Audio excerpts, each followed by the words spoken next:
فيديو النهاردة عن الإنترنت دلوقتي بقى جزء أساسي من حياتنا اليومية. بس عمرك سألت نفسك هو أصلا بيجي منين؟ وهل في دولة بتتحكم في الإنترنت؟ وليه بندفع فلوس أصلا في النت؟ والسؤال الأهم، ليه الجيجات محددة في مصر؟ تعالى نعرف الحكاية بالتفصيل. معاكم مهندس مصطفى. من غير كلام كتير عشان وقت الفيديو، جهز قهوتك واشترك في القناة ويلا بينا نبدأ في الشرح على طول.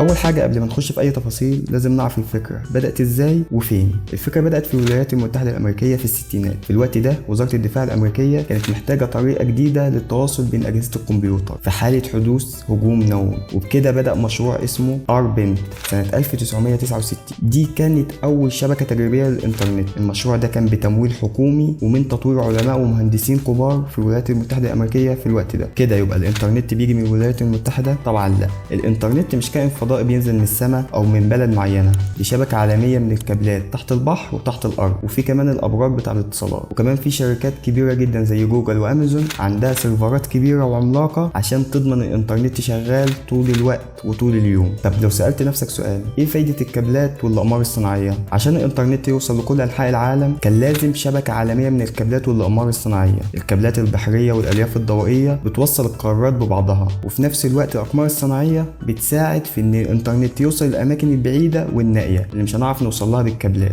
انت تهت مني صح؟ مش عارف مين بيتحكم في الانترنت؟ انا هجاوب. مفيش دوله واحده متحكمه في الانترنت، ده شغل تيم عالمي. في منظمه زي ايكان اللي بتنظم الدومينو زي دوت كوم ودوت نت، وكمان الحكومات بتتحكم في القوانين اللي بتستخدمها في بلادك. ايه المواقع اللي انت ممكن تخش عليها في البلد دي وايه ممكن ما تعرفش تدخل عليه. في سؤال تاني، ليه الجيجات محدده في مصر؟ طب طالما الانترنت كده مش بيدفع فيه فلوس او في حاجه بتتهلك قصاد ان يوصل لك الانترنت، ليه بندفع فلوس؟ مصر زيها زي بلاد كتير، الشركات بتحدد عدد جيجات عشان تحافظ على استهلاك الشبكه وما يحصلش ضغط عليها. كل ما تستهلك جيجات اكتر تدفع اكتر، وده كمان بيشجع الناس انها ما تضيعش انترنت حاجات مش مهمه وحاجات تافهه. طب مين بيوصل لنا الانترنت؟ ده بيجي بقى دور شركات الاتصالات. عندك في مصر مثلا في شركات زي فودافون واتصالات ووي، دي بتاخد الانترنت من الشبكات العالميه وبتوصلها لبيوتك عن طريق الكابلات الارضيه وابراج الارسال او الالياف الضوئيه، وبعد كده بتخش على الراوتر عندك اللي بيوصلها لاجهزه التليفون عن طريق الواي فاي. الشركات دي بتبني الشبكات الداخليه وتوفر الخدمات للمستهلك مقابل اشتراك شهري او باقات مدفوعه. كده بقى تبقى عرفت اجابه السؤال التاني، ليه بندفع فلوس للانترنت؟ الفلوس اللي بتدفع مقابل خدمه الانترنت